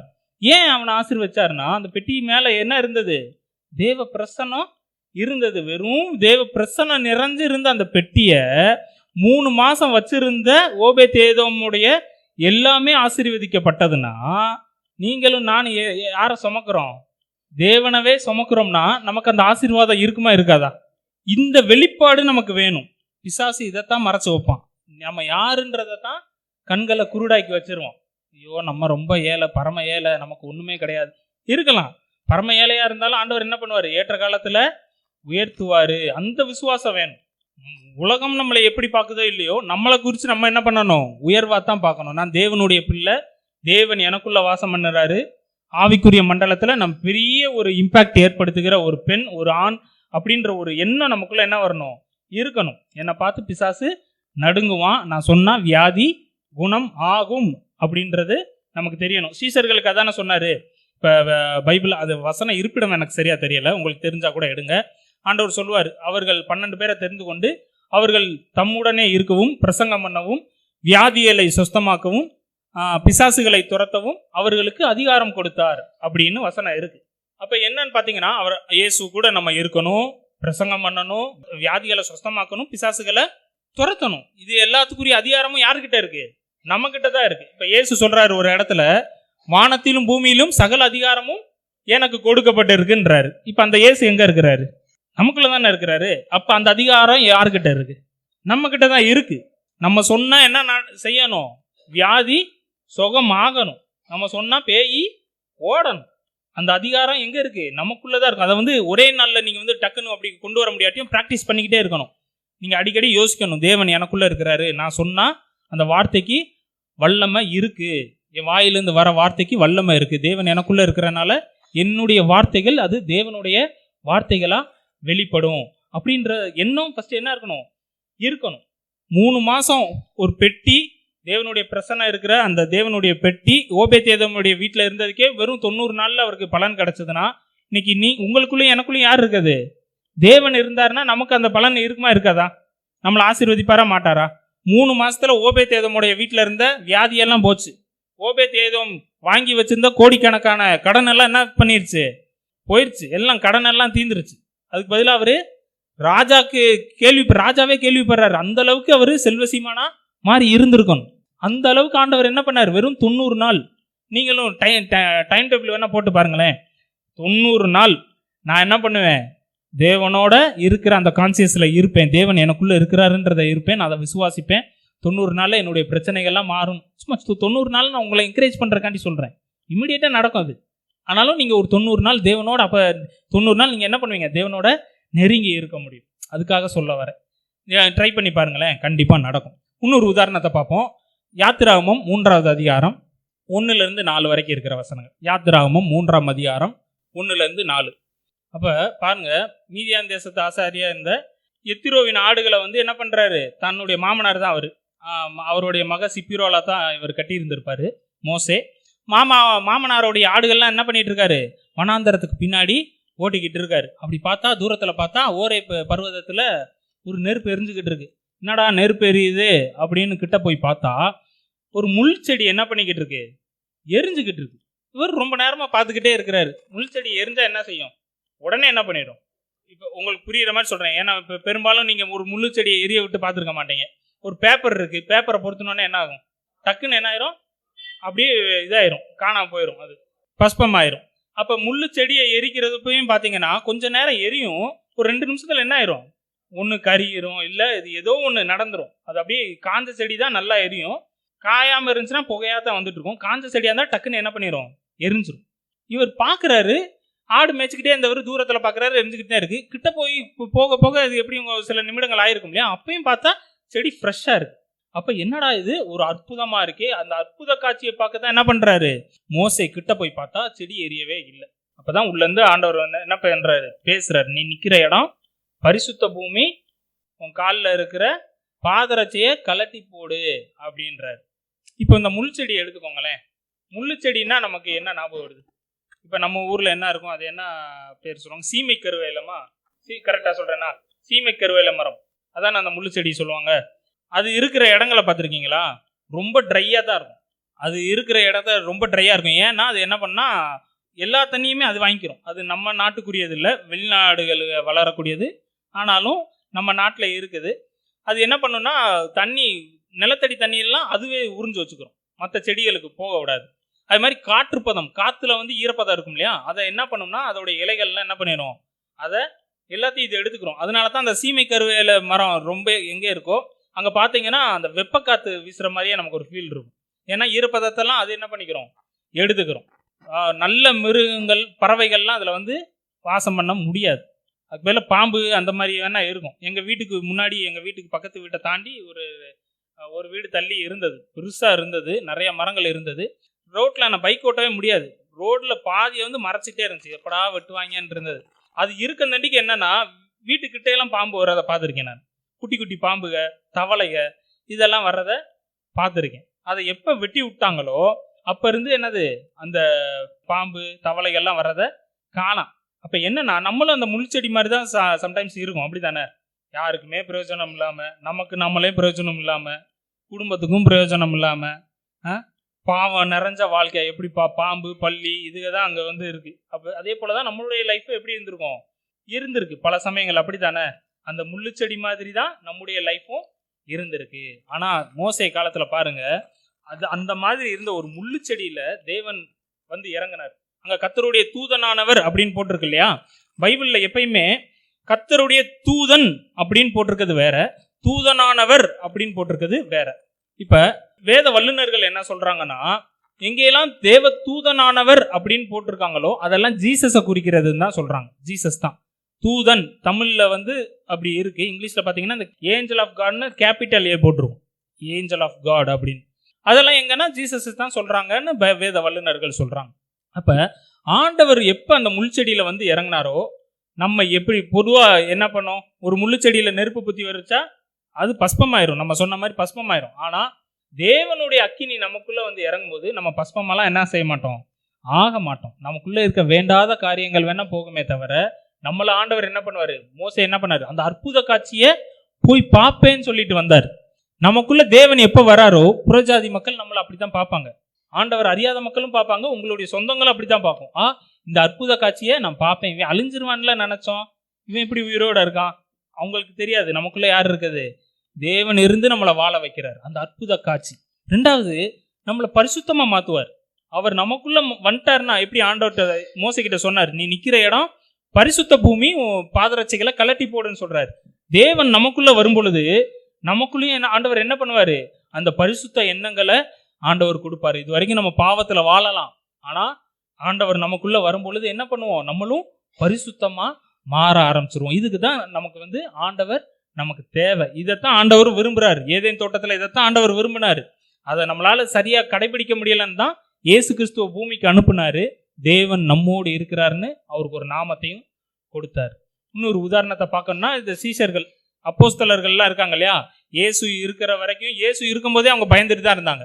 ரொம்ப ஒரு பேசுறதுக்கு பயப்படுவாங்க, இயற்கையை பார்த்து பயப்படுவாங்க, எல்லாத்துக்கும் பயந்துட்டு இருந்த சீஷர்கள் பார்த்தீங்கன்னா, இயேசு கிறிஸ்து போனதுக்கு அப்புறம் பரிசுத்த ஆவியானவரை எப்போ பெற்றுக்கொண்டாங்களோ அதுக்கப்புறம் அவங்களுடைய லைஃப் ஸ்டைலே மாறிடுச்சு. தைரியமா இருக்க ஆரம்பிச்சிட்டாங்க, தைரியமா இதை பேசணும் ஆரம்பிச்சிட்டாங்க. வியாதிகளை சுகமாக்குறதெல்லாம் அவங்க ரொம்ப அத்தாரிட்டியோட பண்ணாங்க. ஸோ அப்படிதான் நமக்குள்ளேயும் ஆண்டவர் வரும் பொழுது, அந்த கான்சியஸ்ல நீங்க இருக்கும் பொழுது, தேவன் எனக்குள்ள இருக்கிறாருன்னு நீங்க நினைக்கும் பொழுது, உங்களாலையும் அன்னைக்கு ஆதி அப்போஸ்தலர்கள் செஞ்ச எல்லா அற்புதங்கள் அடையாளங்களையும் நம்மளாலையும் செய்ய முடியும். ஸோ சாட்சிகள்லாம் நான் நிறைய சொல்லலாம். உதாரணத்துக்கு 2-3 சாட்சி சொல்றேன். போன கிறிஸ்மஸ்க்கு வேற ஒரு இடத்துக்கு போயிருந்தோம். எனக்கு தெரிந்து குறைந்தது ஒரு 30 புதிய ஆத்துமாக்களாவது என்ன பண்ணியிருப்பாங்க, இயேசுவை ஏற்றுக்கிட்டாங்க. அவங்க கிட்ட நான் ஒரு செய்தியை பிரசங்கம் பண்ணுறதுக்கு நான் ஒரு செய்தியை எடுத்துகிட்டு போனால், அங்கே ஆவியானவர் பேசுனதே வேற. நான் ப்ரிப்பேர் பண்ணிட்டு போயிடுவேன் எப்பயும். அங்கே ஆண்டவர் பேசுனது வேற. நான் இப்போ எடுத்துகிட்டு போனது எதுவுமே அங்கே நான் என்ன பண்ணலை, பேசவே கிடையாது. கூட்டத்தை முடிச்சுட்டு நான் பார்க்குறேன், பிரசங்கம் ஓடிக்கிட்டு இருக்கும்போதே சில பேர் அழுதுகிட்டு இருக்காங்க. பேசுனது நான் கிடையாது, எனக்குள்ளே இருக்கிற ஆவியானவர் பேச பேச புறஜாதி மக்கள், இயேசுவை தெரியாத மக்கள், அவங்களுக்கு சுவிசேஷம் சொல்லும் போது அவங்க அழுகுறாங்க, பாவங்களை சொல்லி ஒப்பு கொடுக்குறாங்க. சாபங்கள் நிறைய பேர்கிட்ட இருந்த சாப கட்டுகள் உடஞ்சது, ஹீலிங் நடந்தது. நான் யாரையும் நீங்கள் முன்னாடி சாட்சி சொல்லுங்கன்னெலாம் சொல்லலை. ஆண்டவருடைய வார்த்தை தான் போகுது. முடிச்சுட்டு வந்ததுக்கப்புறம் அவங்களுக்கு அவங்க முன்ன பின்ன சாட்சியெல்லாம் கேட்டவங்க கிடையாது. கிறிஸ்தவங்களாவது நம்ம முன்னப்படி சாட்சி பார்த்துருப்போம். நம்ம சொல்லுவோம், இயேசு எங்களை குணமாக்குனாரு, அப்படி ப்ரேயர் பண்ணும்போது இதாச்சு இதாச்சுன்னு. அந்த அம்மா என்கிட்ட சொல்கிறாங்க, நீங்கள் ஜெபம் பண்ணும்போது ஏதோ ஒன்று என் உடம்புல ஏதோ ஒன்று நடந்துச்சியா, நிறைய ஒரு மாதிரி சரியான மாதிரி இருக்குது, நான் இருந்தாலும் நான் வீட்டில் போயிட்டு நான் கண்டிப்பாக உங்களுக்கு சொல்லுவேன் நான் அப்படின்னு சொல்லிட்டு போகிறாங்க. ஹீலிங் நடந்திருக்கு, நிறைய பேருக்கு சாப கட்டுகள் உடஞ்சிருக்கு. ஸோ இதெல்லாம் யாரால? நம்மளாலையா? நான் ரொம்ப நல்லவேன்றக்காண்டியா, நான் ரொம்ப பரிசுத்தமானவன்றக்காண்டி? கிடையவே கிடையாது. நமக்குள்ளே யார் இருக்குது? ஆவியானவர் இருக்கிறனால அதெல்லாம் நடக்கும். முந்தானேத்து பார்த்தீங்கன்னா, என்னுடைய அத்தைமையன், என்னுடைய சொந்த அத்தைமகனுக்கு உடம்பு சரியில்லை. உடம்பு சரியில்லை மீன்ஸ் அவ்வளோதான், முடிஞ்சுன்ட்டாங்க. எனக்கு அப்போ தான் நியூஸ் வருது, தலையில் நரம்புகள் வெடித்து அந்த அப்படியே உள்ளேயே நரம்பு வழியாக அந்த ரத்தமெல்லாம் லீக் ஆகிட்டு இருக்கு, பிரெயின்லேருந்து நரம்பெல்லாம் வெடித்து லீக் ஆகுது, 2 கிட்னியும் ஃபெயிலியர்ன்ட்டாங்க, இன்னைக்கு காப்பாற்றவே முடியாதுன்னு எங்கள் அப்பாவெல்லாம் கிளம்பி போயிட்டார். நான் கிளம்பி போகலான்னு பார்த்தா, இன்றைக்கி நான் இங்கே பிரசங்கம் பண்ணுறதுக்காண்டி நான் என்ன பண்ணேன், நான் போகலை. ஆனாலுமே நான் ஜோமனேன், தூரத்துக்கும் சமீபத்துக்கும் அவர் தான் ஆண்டவர், தூரத்துலேருந்து பண்ணாலும் ஜெபத்தை கேட்பாருன்னு. அங்கே யாருக்குமே நம்பிக்கை கிடையாது. ஏன்னா டாக்டர்ஸ் அவ்வளோதான், சோழி முடிஞ்சுட்டாங்க. இந்த 10 நிமிஷம், இந்த அரை மணி நேரத்தில் அந்த வெண்டிலேட்டரை மூக்குலேருந்து எடுத்துட்டா என்ன ஆயிரும், ஆளு காலி, அவ்வளோதான். அந்த ஸ்டேஜுக்கு வந்துட்டாங்க. ஆனாலும் நான் சொல்கிறேன், இல்லை ஆண்டவர் என்ன பண்ணுவார், அற்புதம் பண்ணுவாருன்னு அந்த அத்தைக்கிட்டையும் என்னோட அத்தைக்கிட்டையும் நான் சொல்கிறேன், பயப்படாதீங்க, தைரியமாக இருங்க. டாக்டர்ஸ் என்ன வேணால் சொல்லிட்டு போகிறாங்க, அவங்க மெடிக்கல் ஃபீல்டில் அவங்களுக்கு என்ன தெரியுமோ அதை தான் என்ன சொல்லுவாங்க. அதை காதிலே வாங்காதீங்க. நம்முடைய ஆண்டவர் அற்புதங்களை செய்கிற ஆண்டவர், அவர் குணமாக்க முடியாதுன்னா அவரால் கிடையாதுன்னு தைரியமாக வார்த்தைகளை சொல்லியிருக்கேன். நேற்று பார்த்தீங்கன்னா ஆப்ரேஷன் நடந்திருக்கு. அவங்க சொல்லி தான் செஞ்சுருக்காங்க, ஆப்ரேஷன் என்ன பண்ணாலும் என்ன பண்ண முடியாது, காப்பாற்ற முடியாது அப்படின்னு. இன்னைக்கு காலையில் எனக்கு ஃபோன் பண்ணி அந்த பிளட் ப்ரெஷர்லாம் நார்மல் ஆயிடுச்சு, இப்போ எல்லாமே என்ன பண்ணிட்டாங்க, காப்பாற்றவே முடியாதுன்னு சொன்னவங்களுக்கு. அப்போ நான் ரொம்ப நல்லவேன்றதுக்காண்டி ஆண்டவர் அற்புதம் பண்ணலை, எனக்குள்ளே என்ன கொடுத்துருக்காரு, அவரவே கொடுத்து எனக்கு அந்த அதிகாரத்தை என்ன பண்ணியிருக்காரு, கொடுத்துருக்காரு. நான் எனக்குன்னும் போது இந்த சாட்சி என்ன ஏன் சார்ந்ததுனால சொல்கிறேன், இதே ஆண்டவர் தான் உங்களுக்குள்ளேயும் இருக்கிறாரு, இதே வல்லமை தான் என்னது உங்களுக்குள்ளே இருக்கு, இதே வல்லமை இதே அத்தாரிட்டி தான் நம்ம எல்லாருக்கும் என்ன பண்ணியிருக்காரு, கொடுத்து வச்சிருக்கிறாரு. அந்த விசுவாசம் மட்டும் வேணும். யார் என்ன வேணா சொல்லிட்டு போட்டு என் பிரச்சனை சரியாகும். ஏசு எனக்குள்ள இருக்கிறனால என்னுடைய வார்த்தைகள் அவருடைய வார்த்தைகள், நான் பார்க்கறது அவர் பார்க்கிறாரு, ஏன் நான் தொடுறத அவர் தொடுறாரு. இந்த விசுவாசம் நமக்குள்ள இருக்கும் பொழுது அங்க அற்புதம் நடக்கும். ஆண்டவர் அதை கனம் பண்ணுவார். வசனம் அதை தானே சொல்லுது, அவர் தம்முடைய சீஷர்களுக்கு அதிகாரத்தை கொடுத்தாரு, தம்மோடே இருக்கவும், பிரசங்கம் பண்ணவும், வியாதிகளை சொஸ்தமாக்கவும், பிசாசுகளை துரத்தவும் அவர் நமக்கு அதிகாரத்தை கொடுத்துட்டாரு. அந்த அதிகாரத்தை நம்ம பயன்படுத்தும் பொழுதுதான் அற்புதங்களை அடையாளங்களை உங்களுடைய வாழ்க்கையில பார்க்க முடியும். நீங்க யோசித்து பாருங்க, இங்க இருக்கிற எல்லாருமே ஹீலிங் பண்றீங்க, எல்லாருமே குணமாக்குற வல்லமை இருக்கிற உடையவங்களா இருக்கீங்க, எல்லாருமே பிசாசுகளை துரத்துறீங்கன்னா, நீங்க போய் ஒரு இடத்துல போய் பிசாசு துரத்தணும்னு அவசியம் கிடையாது. எல்லாரும் உங்களை தேடி என்ன வருவாங்க? ராஜாக்களும் உங்களை தேடி உங்க சபைக்குள்ள வருவாங்க. ஐயோ, இந்த சிஸ்டர் எங்க, இவங்க ஜோம் பண்ணா சரியாயிருமே, இவங்க எங்க இருக்காங்க, இவங்க சோம் பண்ணா இந்த பிசாசு ஓடிருமே, இவங்க ஜோம் பண்ணா இந்த பிரச்சனைகள் நீங்கிருமேன்னு என்ன பண்ணுவாங்க? அவங்க நம்மளை தேடி வருவாங்க. அதுதான் ஜாதிகளுக்கு ஒளியாக நம்மள ஆண்டவர் வச்சிருக்கிறாரு. நம்ம எப்பயும் சொல்றதுதான், நம்ம தான் யாரு? தேவனுடைய ஆலயமா இருக்கிறோம். 1 கொரிந்தியர் 3:16-17 நம்ம தான் தேவனுடைய ஆலயமா இருக்கிறோம். 1 கொரிந்தியர் 6:19 நம்ம தான் தேவனுடைய ஆலயமா இருக்கிறோம். 2 கொரிந்தியர் 6:16 சொல்றாங்க, பிதாவாகிய தேவன் நமக்குள்ள வாசம் பண்றாரு. யோவான் 14:23, யோவான் 17:21-23 பிதாவாகிய தேவன் நமக்குள்ள வாசம் பண்றாரு. கொலோசையர் 1:27, கலாத்தியர் 2:20 பார்க்கலாம், இயேசு கிறிஸ்து நமக்குள்ள வாசம் பண்றாரு. 1 கொரிந்தியர் 3:16, ரோமர் 8:11 பரிசுத்த ஆவியானவர் நமக்குள்ள வாசம் பண்றாரு. அப்ப அவங்க நமக்குள்ள வாசம் பண்ணும் பொழுது நமக்குள்ளேயும் அந்த வல்லமைகள் இருக்கு, நமக்குள்ளேயும் அந்த அதிகாரங்கள் இருக்கு.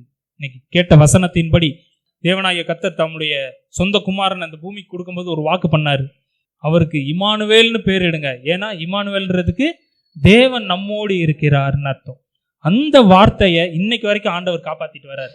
தேவன் நம்மோடு இருக்கிறார், நமக்குள்ள இருக்கிறார். நம்மளாலையும் அவர் செய்த காரியங்களை செய்ய முடியும். தேசத்துல வர போற எழுப்புதல்ல நீங்களும் நானும் தான் என்ன பண்ண போறோம்? ஒரு கர்த்தருக்காக பிரகாசிக்க போறோம். உங்களுக்கு அந்த ஆசை இருக்கா? கை தூக்கி காமிங்களே. நான் வரப்போற எழுப்புதல்ல நான் ஒரு முக்கிய பங்கு வைக்கணும். தேசத்துல வரப்போற எழுப்புதல்ல நீங்க உங்க ஒவ்வொருத்தவரையும் ஆண்டவர் என்ன பண்ண போறாரு? எடுத்து பயன்படுத்த போறாரு. அப்ப இனிமேல் அந்த கான்சியஸ்லயே இருக்கணும். நம்ம தேவன் எனக்குள்ள இருக்கிறாரு, நான் தான் தேவனுடைய ஆலயமா இருக்கிறேன். இந்த கான்சியஸ்ல நீங்க இருந்து பாருங்களேன், ஆண்டவர் உங்களை கொண்டு மிகப்பெரிய அற்புதங்களை செய்வார். பிசாசுகள்லாம் நீங்க பிரசங்கம் பண்ண வரும்போதே ஓட ஆரம்பிக்கும். ஒரு நாள் வரும் அந்த நாள். அதுக்கு நம்ம என்ன பண்ணணும்? தொடர்ந்து பிராக்டிஸ் பண்ணிக்கிட்டே இருக்கணும். கர்த்தர் எனக்குள்ள இருக்கிறாரு, தேவனுடைய வார்த்தை எனக்குள்ள இருக்கு, என்னால பிசாசுகளை துரத்த முடியும். அந்த அதை யோசிச்சுக்கிட்டே இருந்தீங்கன்னா உங்களுக்கு அந்த அவிசுவாசம் வராது.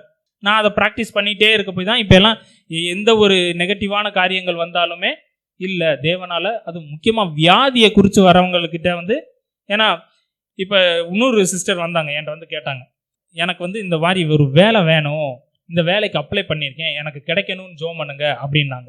அப்போ நான் அவங்களுக்கு என்ன ஆலோசனை கொடுத்தேன்னா, நான் உங்களுக்காண்டி ஜோம் பண்ணுறேன், அதே நேரத்தில் ஆண்டவரே இது உமக்கு சித்தம் தானா அப்படின்னு ஒரு வார்த்தை கேட்டுக்கோங்க. ஆண்டவர்கிட்ட கேட்டுட்டு இந்த வேலை தான் வேணும்னு கேளுங்க. பிடிச்சபடியில் எனக்கு இந்த வேலை தான் வேணும்னு கேட்காதீங்க. ஏன்னா இதை காட்டிலும் ஆண்டவர் உங்களுக்கு சிறப்பான ஒன்றை கூட வச்சிருக்கலாம். இப்படின்னு மற்ற பிரச்சனைகளுக்கு இப்படிப்பட்ட ஆலோசனைகளை தந்தாலும், யாராவது வியாதின்னு வர்றவங்களுக்கு நான் இப்படி ஆலோசனையெல்லாம் தரமாட்டேன். தேவ சித்தம் இருக்கான்னு கேளுங்க அப்படின்லாம் சொல்லவே மாட்டேன். இப்போ நான் ஒரு உதாரணம் சொல்கிறேனே, இப்போ ஒருத்தவர் வராரு, உங்ககிட்ட வராரு, அம்மா ஐயா இந்த மாதிரி நான் குடி பிரச்சனையில் இருக்கேன், எனக்கு குடியிலேருந்து விடுதலை வேணும் அப்படின்னு யாராவது உங்கள்கிட்ட கேட்டால் நீங்கள் எப்படி ஆலோசனை கொடுப்பீங்க? ஐயா நீ குடியிலேருந்து விடுதலை ஆகிறது தேவ சித்தம்னு தெரியுமா அப்படின்னு நீங்கள் கேட்பீங்களா? உங்களுக்கு கண்டிப்பாக தெரியும்ல. அவன் பாவத்திலேருந்து விடுதலை ஆகிறது தேவ சித்தம் நமக்கு தெரியும்ல. அதே போல தான் இந்த வசனத்தை மட்டும் எடுத்து வாசிங்க. ஏசாயா 53:5. ஏசாயா 53:5. இந்த வசனத்தை நல்லா கொஞ்சம் பாருங்க. நம்முடைய மீறுதல்கள் நிமித்தம், நம்முடைய அக்கிரமங்கள் நிமித்தம் அதையும் போட்டுட்டு, இது ஒரு பாவ கணக்கு தான். நம்முடைய பாவத்துக்காக அவர் அடிக்கப்பட்டாரு, காயப்பட்டாரு, நொறுக்கப்பட்டாரு, நமக்கு சமாதானத்தை உண்டு பண்ற ஆக்கின அவர் மேல வந்துச்சு. கடைசி அந்த வசனத்தோட முடிவில் என்ன போட்டிருக்கு? அவருடைய தழும்புகளால் குணமாகிறோம். சிலுவையை பத்தி பேசுறாங்க. நம்முடைய சிலுவையில ஆண்டவர் நம்முடைய மீறுதல்களையும் நம்முடைய அக்கிரமங்களையும் மட்டும் அவர் எடுத்து போடல, நம்முடைய வியாதியையும் என்ன பண்ணியிருக்காரு? எடுத்து போட்டாரு. 2000 வருஷம் ஆச்சு அந்த மனுஷன் சுகமாகி. அதனால தான் வியாதின்னு யார் வந்தாலும் தைரியமா சொல்லுங்க, இயேசு உன்னை குணமாக்குறாரு, இயேசு கிறிஸ்து உன்னை குணமாக்குறாரு. அப்போஸ்தலர் 9:34 பேதுரு ஐனையை பார்த்து சொன்ன மாதிரி இயேசு கிறிஸ்து உன்னை குணமாக்குகிறாருன்னு சொல்லுங்க. 1 பேதுரு 2:24 சொன்ன மாதிரி அவருடைய இயேசு கிறிஸ்துவின் தழும்புகளால் குணமாகிறோம் அப்படின்னு வசனம் இருக்கு. 1 பேதுரு 2:24. எல்லாரும் இந்த வசனத்தை பாருங்க. நாம் பாவங்களுக்கு செத்து நீதிக்கு பிழைத்திருக்கும்படிக்கு அவர் தாமே தமது சரீரத்திலே நம்முடைய பாவங்களை சிலுவையின் மேல் சுமந்தார். எங்க நம்முடைய பாவங்களை எங்க சுமந்தாராம்? சிலுவையில சுமந்தாரு. அதே சிலுவையில தான் அவர் பட்ட தழும்புகளால நம்ம என்னதான் குணம் ஆவீங்கன்னு போட்டிருக்கா, குணம் ஆனீர்கள் போட்டிருக்கா? ஃபியூச்சரா பாஸ்டா? பாஸ்டன்ஸ் முடிஞ்சிருச்சு. நீங்க குணம் ஆயிட்டீங்க. அப்ப நான் இன்னும் வியாதியா இருக்கேன்னா அது நம்முடைய விசுவாச சம்பந்தமானது. நான் விசுவாசத்துல அதை நான் என்ன செய்யணும்? பெற்றுக்கொள்ளணும். அந்த விசுவாசத்துல இப்ப நீங்க பாவ மன்னிப்பு எப்படி பெற்றுக்கொண்டீங்க? இயேசுவே வந்து மகளே மகளே நான் உன் பாவத்தை மன்னிச்சிட்டேன் அப்படின்னு தரிசனமாய் சொன்னாரா?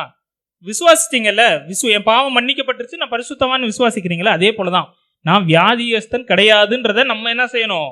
விசுவாசிக்கணும். அந்த வியாதி போக தண்டிக்கு என்ன பண்ணணும்? வசனத்தை அறிக்கை செய்யணும். ஜீவனும் மரணமும் நாவின் அதிகாரத்துல இருக்கு. நான் உங்களுக்கு ஒரு சின்ன ட்ரிக் ஒன்று சொல்லி தரேனே. உங்களுக்கு வியாதியா இருக்கா, அந்த வசனத்தின் கடைசி பகுதியை மட்டும் சொல்லுங்க. அவருடைய தழும்புகளால் குணமானீர்கள் போட்டிருக்கு இல்லையா? நீங்க சொல்லுங்க, இயேசு கிறிஸ்துவின் தழும்புகளால் குணமானேன். சொல்லிக்கிட்டே இருங்க, வாயை திறந்து சொல்லுங்க. ஏன்னா ஜீவன் இருக்கு உங்க நாவுல. ஜீவனும் மரணமும் நாவின் அதிகாரம். நாவுக்கு ஒரு அத்தாரிட்டி இருக்கு. நீங்க சொல்ல சொல்ல என்ன ஆகும்? அது நடக்கும். கர்த்தர் அதை கனம் பண்ணுவார். எல்லாரும் கண்களை மூடி ஜெபிப்போம். இம்மானுவேல், தேவன் நம்மோடு இருக்கிறார். தேவன் நம்மோடு இருக்கும்போது பாவத்திலிருந்து விடுதலை கிடைக்குது, சாபத்திலிருந்து விடுதலை கிடைக்குது, நோயிலிருந்து விடுதலை கிடைக்குது, ஃபினான்சியல் பிரச்சனையிலிருந்து விடுதலை கிடைக்குது, பிரச்சனைகள்லேருந்து விடுதலை கிடைக்குது. இனி நம்ம அந்த விடுதலையை பெற்றுக்கொள்றது மட்டும் இல்லை, நீங்க போய் இந்த உலகத்துக்கே விடுதலையை தரப்போறீங்க. கர்த்தர் உங்களுக்குள்ள இருக்கிறார். இயேசு கிறிஸ்து உங்களுக்குள்ள இருக்கிறார். பரிசுத்த ஆவியானவர் உங்களுக்குள்ள இருக்கிறார். திரியேக தேவன் ஒரே ஆண்டவராய் உங்களுக்குள்ள இருக்கிறாங்க. இனி நீங்க தான் உலகத்தை கலக்க போறீங்க. இந்த வார்த்தையை என்னைக்கு நீங்க மறக்க கூடாது. இம்மானுவேல், தேவன் என்னோடு இருக்கிறார். தேவன் என்னோடு இருக்கிறார். உங்க பிரச்சனைகள்ல உங்க பிரச்சனையை பார்த்து பேசாதீங்க. உங்க பிரச்சனையை பெருசுபடுத்தி பேசாதீங்க. பிசாசு எனக்கு அது செஞ்சுட்டான் இது செஞ்சுட்டான்லாம் பேசாதீங்க. உங்களுக்குள்ள இருக்கிற ஆண்டவரை பெரிதுபடுத்தி பேசுங்க. ஆமா, எனக்கு இந்த பிரச்சனை தான், ஆனாலும் இந்த பிரச்சனையை சரி செய்யறதற்கு எனக்குள்ள என் தேவன் இருக்கிறார்ன்ற விசுவாசத்தை அறிக்கை செஞ்சு பாருங்களேன். ஆண்டவர் உங்களுக்கு ஒரு அற்புதத்தை செய்வார். தேவன் நம்மோடு இருக்கிறார் சொல்ற இந்த நேரத்திலையும் எல்லாரும் கண்களை மூடி இருக்கிற நேரத்துல ஆண்டவர்கிட்ட ஒரு சின்ன ஜெபத்தை செய்ய போறோம். நம்மளை பரிசுத்தப்படுத்த போறோம். இந்த நேரத்துல ஒரு நிமிடத்தை எடுத்துக்கோங்க. எல்லாரும், ஆண்டவரே, நான் சிறு வயதுலேருந்து செஞ்ச எல்லா பாவங்களையும் எனக்கு மன்னிங்க ஆண்டவரே. என் அக்கிரமங்களை எனக்கு மன்னிங்க. உங்களுடைய தேவனுடைய ஆலயமாகிய என் சரீரத்தை நான் கெடுத்து போட்டேன் ஆண்டவரே. ஆனாலும் இப்போ எனக்கு ஒரு வாய்ப்பு தாங்க ஆண்டவரே. தேவனே, எனக்குள்ள நிரந்தரமா இருங்க ஆண்டவரே. ஆண்டவரே, எனக்குள்ள நிரந்தரமா இருங்க. எப்பொழுதும் நான் அந்த நினைவிலே இருக்கணும், அந்த கான்சியஸ்லேயே இருக்கணும். தேவன் எனக்குள்ள இருக்கிறாருன்ற அந்த வெளிப்பாட்டோட நான் இருக்கணும் ஆண்டவரே. எனக்கு உதவி செய்யுங்க. என் பாவங்களை மன்னிங்கப்பா, என் அக்கிரமங்களை மன்னிங்க ஆண்டவரே. நான் ரட்சிக்கப்பட்டதுக்கு அப்புறமும் எவ்வளவோ பாவம் செஞ்சுட்டேன் ஆண்டவரே, என்னை மன்னிங்கன்னு கேளுங்க. கேட்குற ஒவ்வொருத்தவங்களுக்கும் ஆண்டவர் விடுதலையை தராரு. இனி அந்த பாவத்தை செய்யக்கூடாதுன்னு ஆண்டவர்கிட்ட கேளுங்க. ஆண்டவர் உங்களுக்கு விடுதலையை தருவார். வியாதியோடு யாரெல்லாம் இருக்கிறீங்களோ எல்லாரும் வியாதி இருக்கிற இடத்துல கை வச்சுக்கோங்க. யாரையும் பார்க்க வேணாம், யாரையும் பார்க்க வேணாம். இது உங்களுக்கும் தேவனுக்கும் உண்டான நேரம். வியாதியஸ்தர்கள் எல்லாரும் உங்க கைகளை வியாதி இருக்கிற இடத்துல வச்சுக்கோங்க. சொல்ல முடியாத இடம்னா உங்க தலையில கூட கை வச்சுக்கோங்க. இப்பொழுது உங்களுக்காக ஜெபிக்க போறேன். இயேசு உங்களுக்கு விடுதலையை தரப்போறார். மகா பரிசுத்தமுள்ள பிதாவே, இயேசு கிறிஸ்துவின் நாமத்தில் உம்முடைய சமூகத்துக்கு நேராக வரோம்ப்பா. ஆண்டவரே, வியாதியோடு இருக்கிற உம்முடைய பிள்ளைகளை உங்க கரத்துல ஒப்பு கொடுக்குறேன். ஒருவேளை இவங்க வீட்டில் இருக்கிறவங்க வியாதியோட இருக்கலாம். ஆண்டவரே, உம்முடைய வார்த்தையின்படி வியாதியை உன்னிலிருந்து விலக்குவேன், உன் ஆயுசு நாட்களை பூரணப்படுத்துவேன், நானே உன் பரிகாரியாகிய கர்த்தர்னு சொன்னீங்கல்ல, அந்த வார்த்தையை ஆண்டவரே இவங்களுக்குள்ள வைக்கிறேன் ஆண்டவரே. இப்பொழுதே ஆண்டவரே இவங்களுக்குள்ள ஒரு பெரிய விடுதலை கிடைப்பதற்காக நன்றி. இயேசு கிறிஸ்து உன்னை குணமாக்குகிறார். இயேசு கிறிஸ்துவின் தழும்புகளால் நீ குணமானாய் என்ற வார்த்தையை ஆண்டவரே உங்களுடைய பிள்ளைகள் மேல வைக்கிறேன் ஆண்டவரே. இப்பொழுதே அந்த அத்தாரிட்டியை யூஸ் பண்றேன் ஆண்டவரே. இயேசு கிறிஸ்துவின் நாமத்துல ஆண்டவரே பிசாசுகள் ஓடட்டும் ஆண்டவரே. இவங்க வீட்டில் இருக்கிற ஆண்டவரே அந்த பொல்லாத கிரியைகள், பில்லி சூனியங்கள் எது இருந்தாலும் அது இயேசு கிறிஸ்துவின் நாமத்துல ஆண்டவரே செயலிலிருந்து போகட்டும் ஆண்டவரே. பொறாமையின் ஆவிகள் இயேசு கிறிஸ்துவின் நாமத்துல செயலிலிருந்து போவதாக ஆண்டவரே நீர் ஒரு அற்புதத்தை செய்யுங்க. வியாதியை கொண்டு வருகிற பொல்லாத ஆவிகள் இயேசு கிறிஸ்துவின் நாமத்தில் ஆண்டவரே அதை கடிந்து கொள்கிறோம் ஆண்டவரே. ஆண்டவரே, இனி உம்முடைய பிள்ளைகளுக்குள்ள ஆண்டவரே அந்த வியாதிகள் இருக்கக்கூடாது. யெகோவா ரஃபா சுகமளிக்கிற தேவன் ஆண்டவரே, நீங்க அவங்களுக்குள்ள இருக்கிறீங்க ஆண்டவரே. இனி அவங்களுக்கு அந்த வியாதி இருக்கக்கூடாது ஆண்டவரே. ஆண்டவரே, அந்த வெளிப்பாடு பிள்ளைகளுக்கு தாங்க ஆண்டவரே.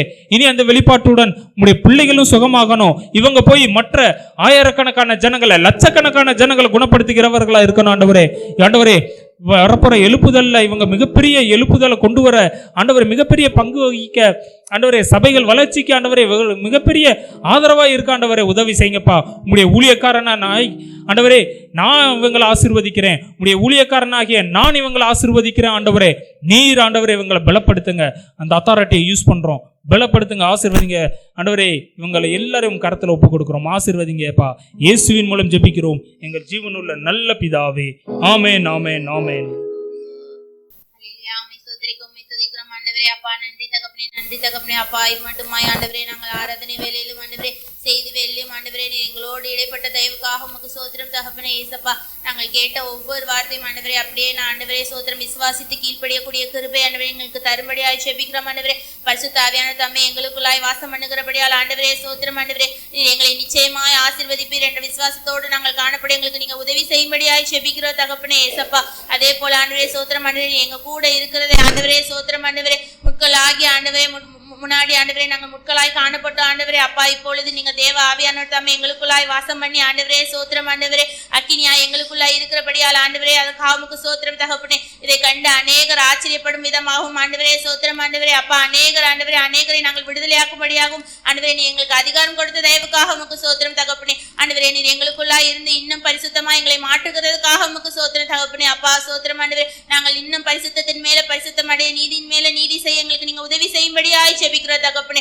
எப்படி ஆகலாம் ஆண்டவரே சோத்திரம் ஆண்டவரே தேவனுடைய சிங்காசனத்துக்கு முன்பாக நித்தியத்திலே ஆண்டவரே நாங்கள் நிற்க ஆண்டவரே கிருபை தரும்படியாய் செபிக்கிற தகப்பனே. அப்படியான ஜீவியத்தை எங்களுக்கு நீங்க தரும்படியாய் செபிக்கிறோம் ஆண்டவரே.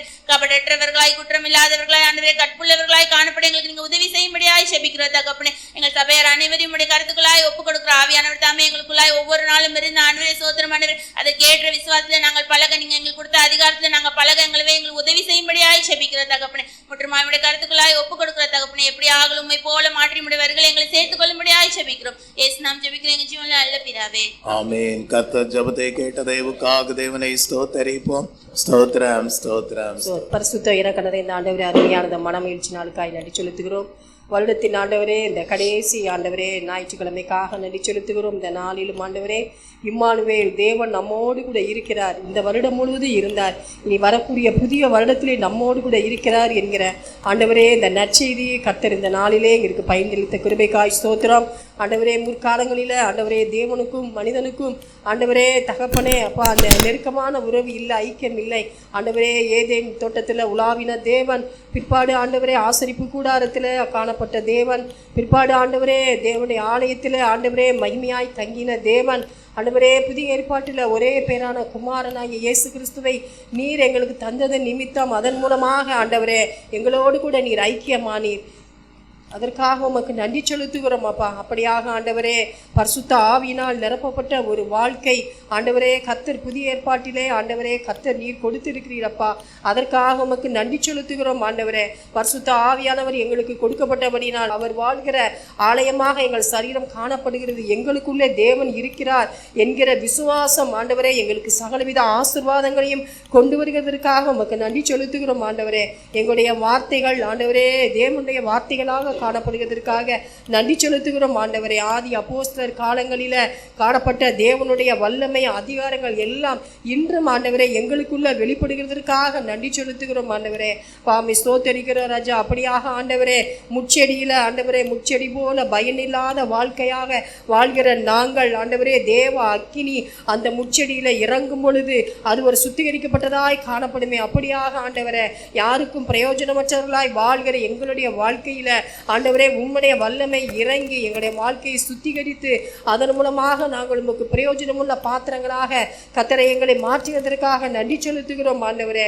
அப்பா இந்த நாளிலும் ஆண்டவரே ஒரு விசுவாச மனப்பான்மையோடு நாங்கள் காணப்பட கர்த்தர் கிருபை செய்யுங்க. கர்த்தராய தேவன் எங்களுக்குள்ளே இருக்கிறார், பரிசுத்த ஆவியானவர் எங்களுக்குள்ளே இருக்கிறார் என்று நாங்கள் ஆண்டவரே அப்படிப்பட்ட மனப்பான்மையோடு வாழ உம்முடைய வல்லமையும் அதிகாரத்தையும் பெற்று அதன் மூலமாக ஆண்டவரே வரக்கூடிய எழுப்புதலின் காலங்களில் உமக்கு பிரயோஜனமுள்ள பாத்திரங்களாக நாங்கள் ஜீவிக்க கர்த்தர் எங்களுக்கு கிருபை தரும்படியாய் ஜெபிக்கிறோம் ஆண்டவரே.